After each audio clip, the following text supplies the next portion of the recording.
This plant right here is called Taro. This is Cocoyam. Call it Taro plant, Cocoyam.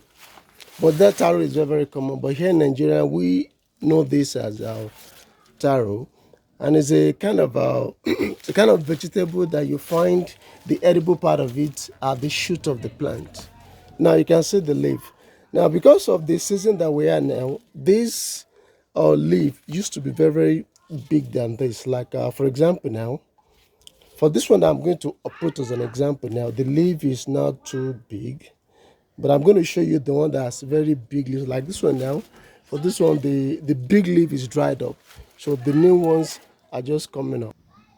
Now look at that. As for this one now, the leaves are very, very big. Now the question might be, how do you know if it is ripe enough for harvest? How do you know is that once the big leaves are drying up, like for this one now, this one means that it is not ripe enough. But if the leaves are drying up, like for the one I showed previously, it means that the shoots are ready to be harvested. They are big enough to be harvested. So that is how you know if they are ready for harvest or not.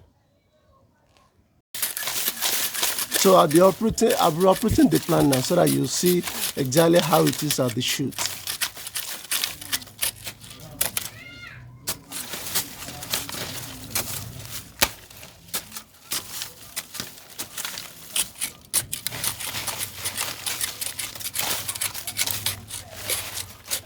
And this is cassava plant. Cassava very common in West Africa. Now look at the leaves. This is cassava plant. This is also cassava plant. Okay, right here we have the shoot, but this one doesn't have much. It doesn't have much. Okay, so we have the cocoyam, so-called cocoyam. Now look at that. But the soil is very, very hard. I'm very sure the season contributes to the hardness of the soil. So that is affecting the number of cocoyam at the shoots. So we have one right here too. I'm going to cook this and I'll show you how it is enjoyed in Nigeria. Precisely in West Africa, because this is very, very common in West Africa. So that is how we do it there now. Once this one is cut, some people, they can use the leaves to prepare soup.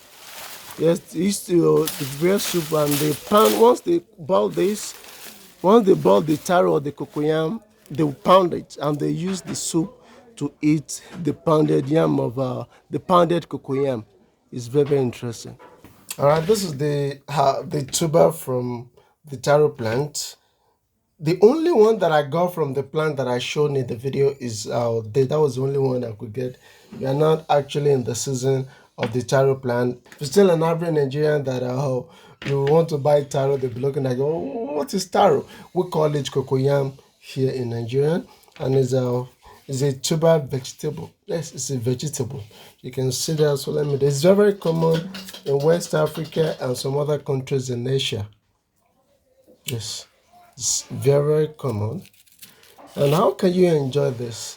Like for this one now, you can use this one to prepare our pounded cocoyam. You can use pounded cocoyam. You can boil it if you like, and you can also roast it. You can roast it if you like. Whatever. For example, if you want to eat it, you may decide to scrape off the skin, just like this. You scrape off the skin, or you boil it with the skin. Once it's done, you just you peel off the skin. That will be easier. Or if you want to use it to make you want to pound it into pounded cocoyam, you don't have any other option than to scrape it. If you want to roast it, just look for ash, a very hot ash, and we bury it in the ash, and you put charcoal, burning charcoal or burning wood. You put it on top of it for some minutes to be well roasted. Then you cut away the two ends. This one, you better not use this. It makes your lips very, very itchy. If you eat this, it makes it very, very itchy. So you only eat in between this. But for this one, I'm just going to wash this, boil it like that. I'll show you how it is enjoyed. You can enjoy this with vegetable oil or whichever method you want. So I'll be washing it and I'll be putting it in the pot. Washing, make sure every particle of sand is washed off so that you'll not be eating sand with our cocoyam. It's for those of us that are that were born and bred in a very low in a rural area.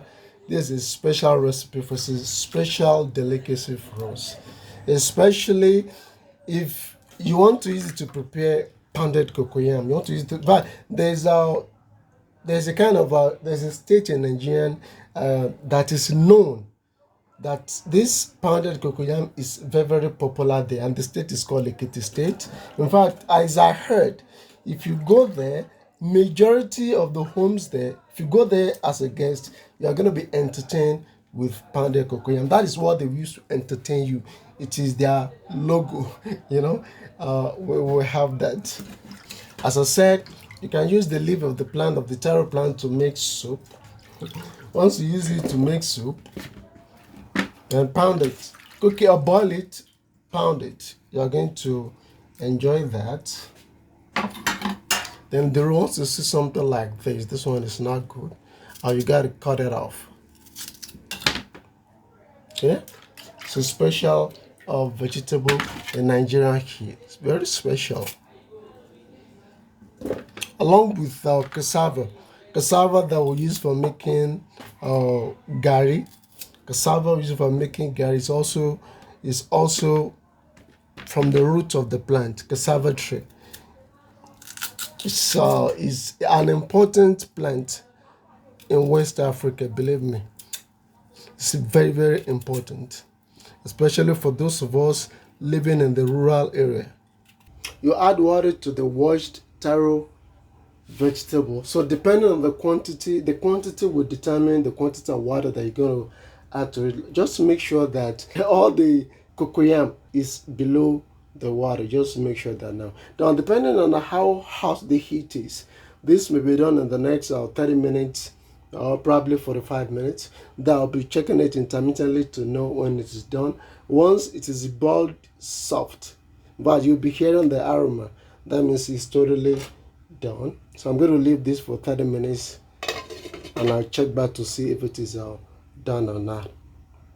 Special thanks to my patrons for supporting my channel. Thank you so much. I really appreciate that. I can never thank you enough for your support, especially Mr. Mike Atomic Shrimp. Alright, it's done now. Oh God. Yes. Now I can use the fork to prod it to see if it is soft enough. Now look at this. Now this one is soft enough. That means that it is. Now you don't want it to be too soft, unless you want to use it to. You want to pound it. That's when you can allow it to. So like with that one, it will be easy to remove the skin now. Very, very easy. So I'm going to serve it and allow it to cool down. I don't like hot food. I allow it to cool down before enjoying it. Ready to be consumed. Here we have the red oil. We have palm oil. You can eat it with palm oil. You can eat it with vegetable oil. We can eat it with beans, and also you can eat it with stew, depending on your choice. But as for me, I prefer using palm oil to do that. Then we have it right here. So scrape off, just scrape off. You can see that it's very, very easy to scrape off the skin. Just scrape it off. Oh God, I should do it here. Supposed to do it right here. So once the skin has been scraped off, just dip it right here. Okay. Like off the camera, I added salt off the camera. Some people said of salt, and people add sugar. Whichever method, but I prefer adding salt. I did that off the camera. If you don't want to eat it boiled, you can boil it and decide to pound it. It will turn to pounded cocoyam. You can decide to fry it. Yes, you cut it into small chunks, or sometimes you slice it. So you fry it, or you can decide to roast it. Just like I said, you bury it in the hot ash. Then you play burning charcoal or wood over it. You allow it to cook inside its skin, and you enjoy. We used to do that when we were kids a lot. Now for the taste now, it's a little bit the taste is similar to yam. Yes, it's similar to yam, but I don't know any kind of Western food that I can use it to compare.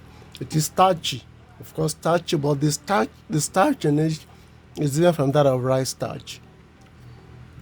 So it tastes something bland and something flavor because of the palm oil.